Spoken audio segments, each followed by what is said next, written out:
Upon a vast expanse of river where the water ambles past, where lightless paths meander under ancient trees and furtive beasts, where monkeys howl and bright birds cry, where savage big-eyed fish with dagger teeth devour flesh and leave the bones to sink in eager silt.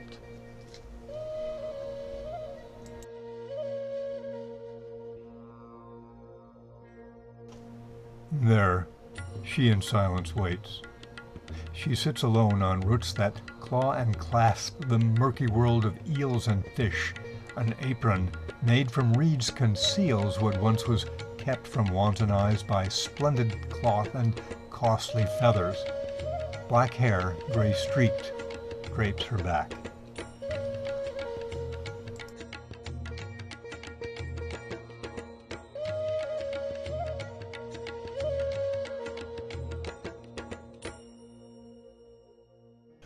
No ocean so vast, no forest so green, no empire so great, no soldier so strong. But in the ghostly grind of time, its ceaseless labor wastes them. Faithful are the angels that restore what nature's alchemy defiles and keep watch over wretched exiles.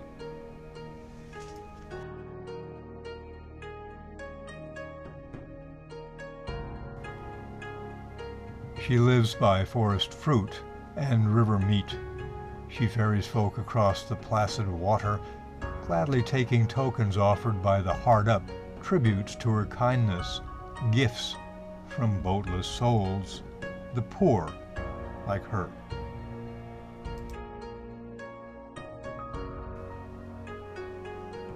Waves of stillness tell. Then steps of others speak. She hears their speech, which prods at savage, wrathful thoughts concealed within her spirit's lairs. Run, an inner whisper counsels. Fear and wonder stay her feet.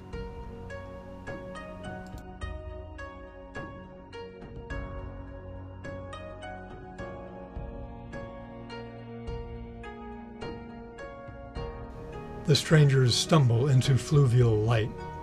They squint across the river plain. They sprawl upon the sand and murmur prayers, still as stones.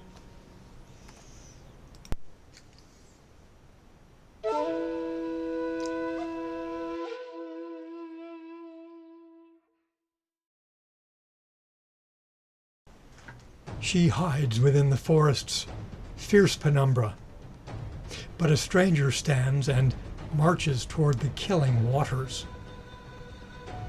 Flinging fear to river devils, she calls out from safety, heedless that the sprites of trees that feed and clothe and guide and guard and shelter mortals are a jealous caucus.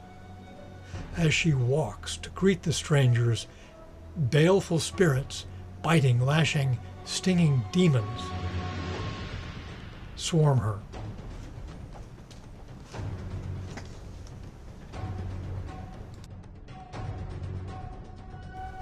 She collapses, shrieking, cringing. For a moment only, cautious, startled, eyeing air, she stands. The wary men behold the woman.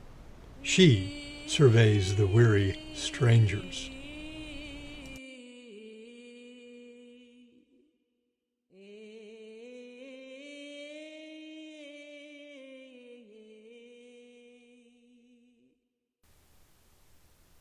One man's first words form a key that, once a castle. Her own language gambit builds a bridge that ends mid-span. The second man attempts to cross the waters, then the third. Their boats are holed, their poles are broken. Want of options makes them try a distant tongue. She gazes dully, then, surprised, she answers in kind.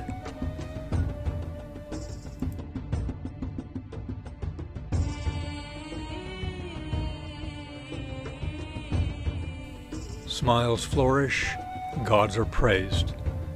Perhaps the crooked ways are straight where paths meander darkly under ancient trees and furtive beasts.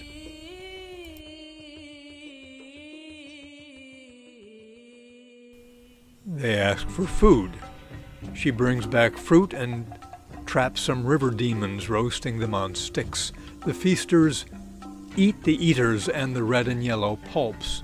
The men sleep underground. The sun god plans his counter-ambush.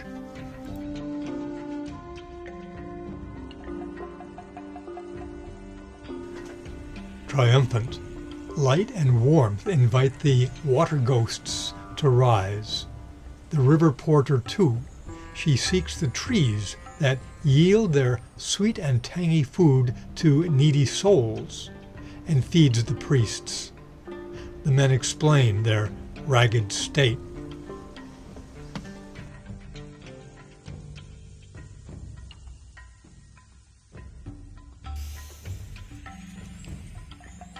Our guides succumb to sickness, far in time and range from friends and well-known paths. We wander, struggle, starve. We sense the men that dog our drift. Not friends, not foes, our watchers help not, hurt not, nor approach. In all the analects of travelers' stories, ours is common. Let's move on. So, please, explain the steeper riddle, how you speak a royal dialect.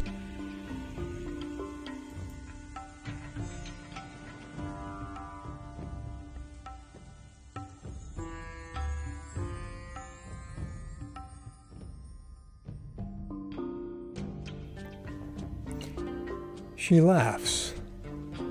My story's strangeness might exceed your so-called common tale. A humble man like you, whose metal crossroad dangled from his chain like yours, was brought before my king. To probe his knowledge, Father often summoned him to teach. In truth, he pleased the king beyond all telling.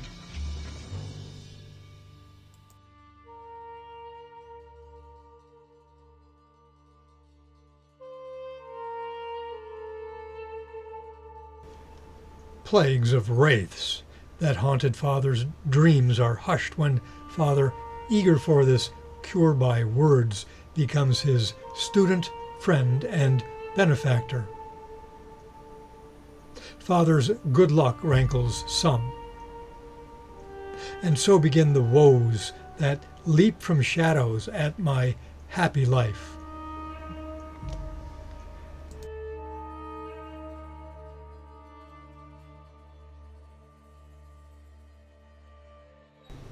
My mother's magi cast those nightmares on the king.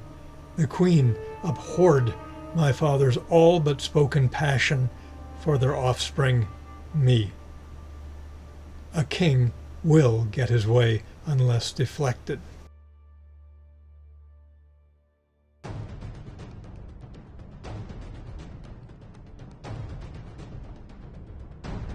A soft groan slips across her lips. It whispers vicious, dungeoned torment. Mistrust gushes from your eyes, and who can blame you? I don't grudge your skepticism, nor crave favor from the forest's tattered vagrants. Hold your doubts in here, then judge.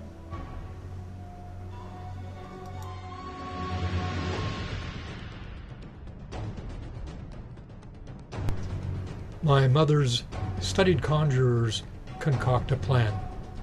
She has me dance before my father at a feast.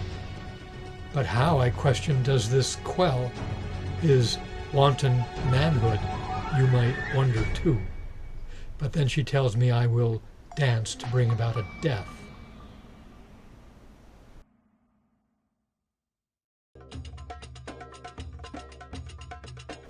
My father hosts a froth of nobles. In my cape of gems and feathers, dazzling, silky, rich, and brief, I walk through palace corridors toward wine-gorged highborns. I bear death in dance steps. And my heart grows cold. I don't know why. To slay a slave is nothing. Lowborns live to die.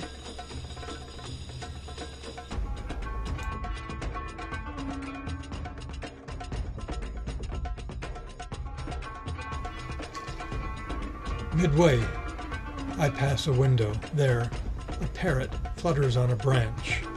It pauses, peering in my eyes. At first, it seems a friendly bird. I linger, captive to its colors.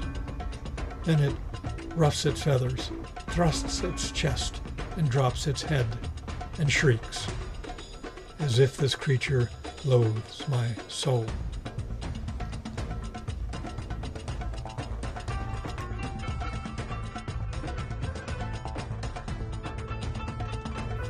I scurry off. I come upon a carved jade skull with jewels implanted in its green stone. Gained in brutal warfare, it's a cherished symbol of our ancient mandate. It's a sign for times to come. As if to slay itself, as I pass by, the relic plummets from its perch. Its fragments scatter. I am undone.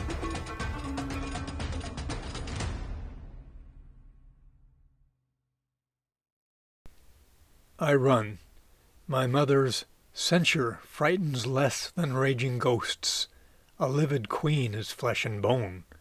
I cringe and bow before her strong rebuke. Her sorcerers supply a potion, which I drink. It stings my throat.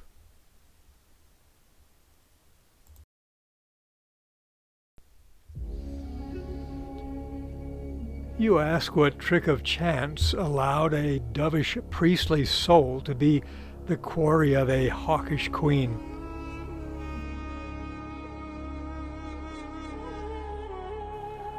Perhaps in war our soldiers seized him, too weak seeming for the sacred knife and holy fire, too strange to sort with other slaves. Perhaps they came across him lost and starving. No, I never knew his name.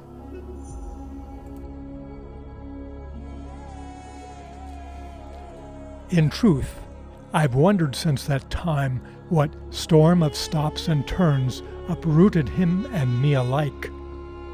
In life, I know, what stars ordain is done. I rarely read their book of reasons. Woe to him who scolds the heavens.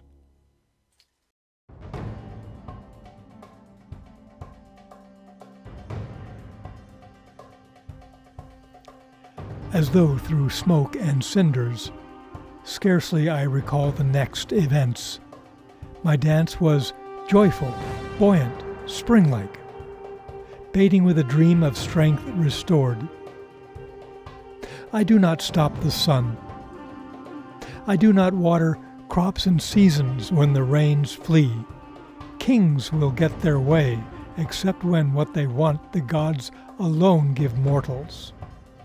Purely a mirage destroys my father's sole friend.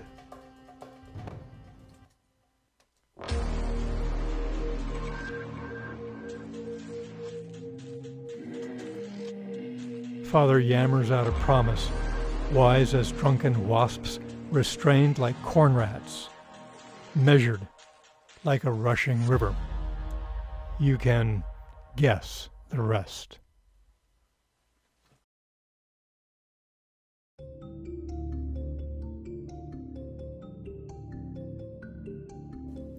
I lounge upon my splendid terrace.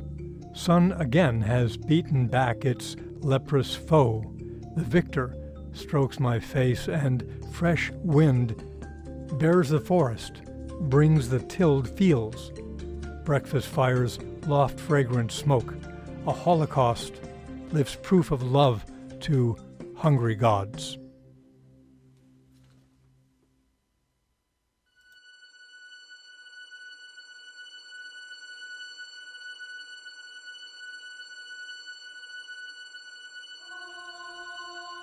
The palace stands upon a mountain summit.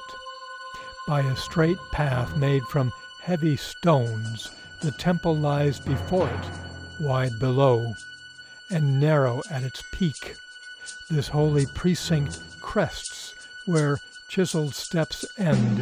Here, the altar nests beneath the heavens.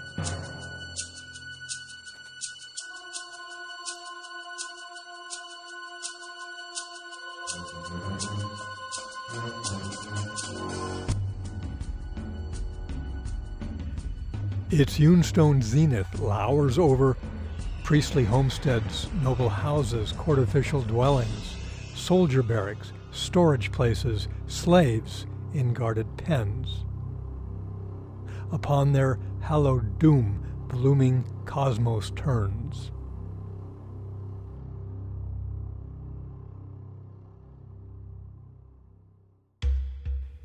My treasured slave defeats dawn's ease, faithful, watchful, ever anxious for my fortunes. More a mother than the queen who birthed me, she arrives with eyes that overflow with fear.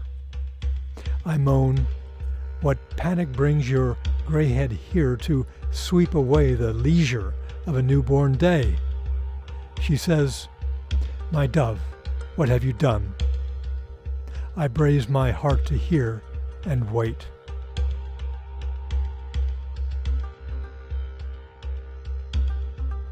She says, among the slaves my presence damns those tongues that nature makes flow. Cagey, furtive eyes foretell a coming maelstrom, not from me, but that your misery is mine. She scans my face for consolation.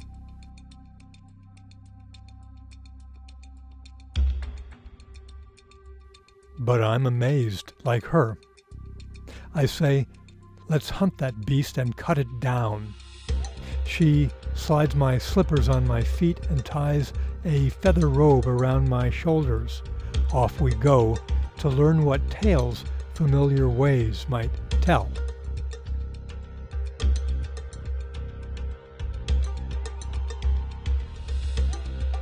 The palace hallways now become a prison of oppressive stillness. When did far-off banter, flapping pinions, distant workmen's rhythmic hammers, ordinary noises few in number, come to jolt the soul like sentries' warning whistles?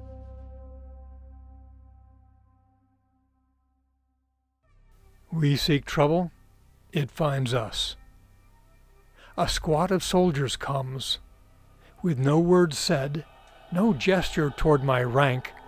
They pin me, lift me, haul me sack-like, helpless, outraged, baffled, panicked, to the king, among the men of highest rank and status in the realm.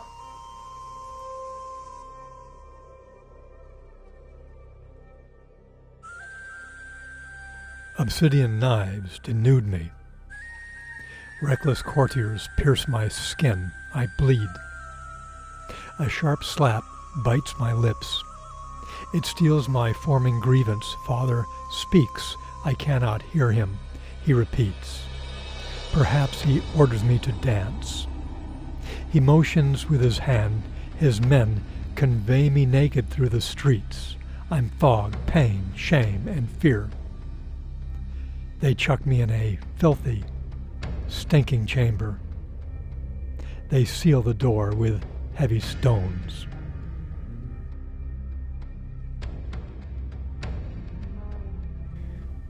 I wail, but shamans taught me well. Trust the gods to heed the fearless. What is braver than a prayer in the darkness from the depths?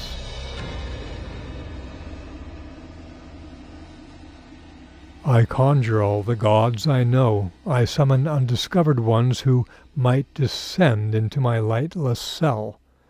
But silence, not salvation, answers.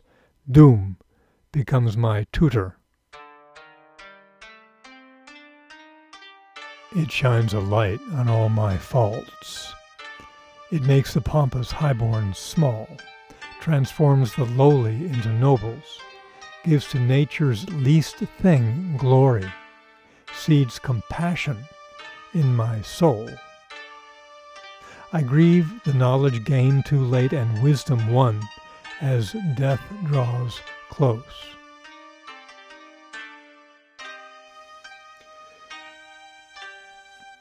The gods alone can say how long I plead. My throat is raw with thirst, but then it's moist again. Did dire entreaties soften stony deities to render unseen aid? Between the times I search the walls and find a moldy damp to which I gladly press my injured lips and suck.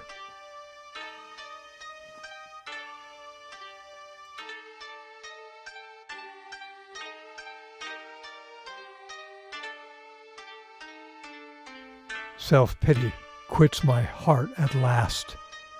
Warm-breasted peace descends, and silence reigns. The darkness overshadows all my being. Yielding, I expect my cosmic master. I am not.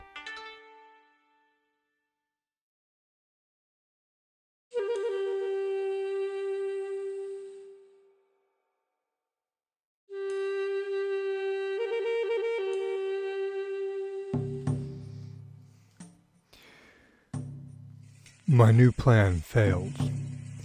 The stones that seal my tomb are moved, and torches enter. Once again they lug me somewhere. I can't see because the sun is blinding to my dark adopted eyes. A gentle hand drapes cloth around my shoulders, shields my eyes, pours water in my mouth, and slips me humble food. I know that hand, and even thirst can't stop my tears.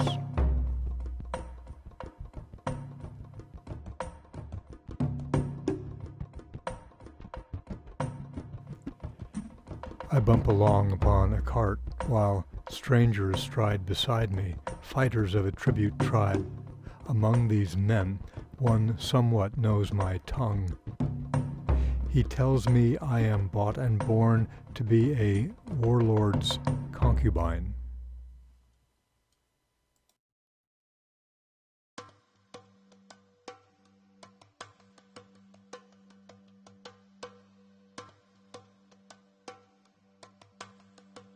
The journey crawls and creaks. It climbs and falls. My servant limps. I lift her up to take my place of ease. I amble by her side and sense her eyes. What roving star foresaw this strange turn? I the servant, she the served. And weirder still, deep joy wells up.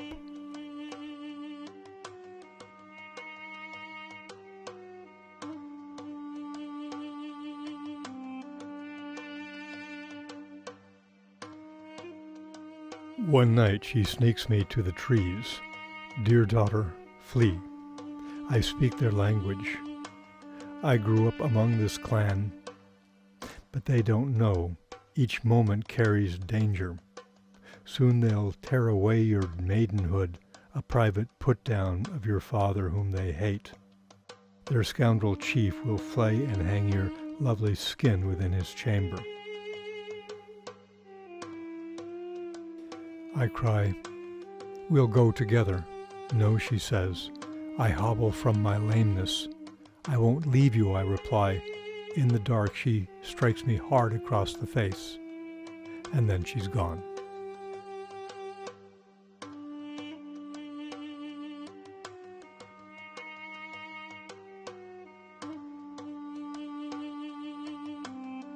So my journey started. Mostly hungry, sometimes half mad, always wary. In this place, an ancient river porter pitied me. She taught me like a daughter, loved me till she died. I do her job.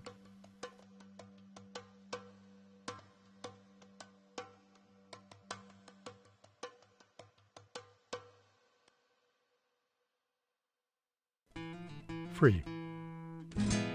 I could be happy here, except I have bad dreams. A headless man pursues me like a panther in night visions. Pilgrims, hear me. I have thought this through. If you can free me from my curse, I'll be your guide to help you seek your kind. I'll be a shield through warlike tribes.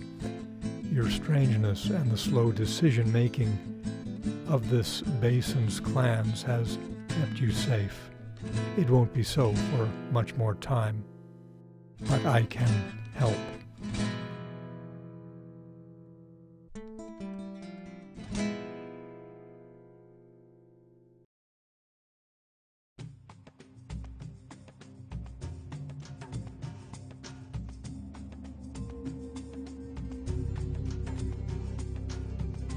She was baptized where the river demons don't bite. Braving danger with the men, she led them down the river. There they found paisanos. There she tarried. Then an inner summons took her to her shattered people, learning, teaching, making peace, pursuing truth, enduring hunger, sharing joy, and bearing woe among them in this earthly purgatory. Then God took her.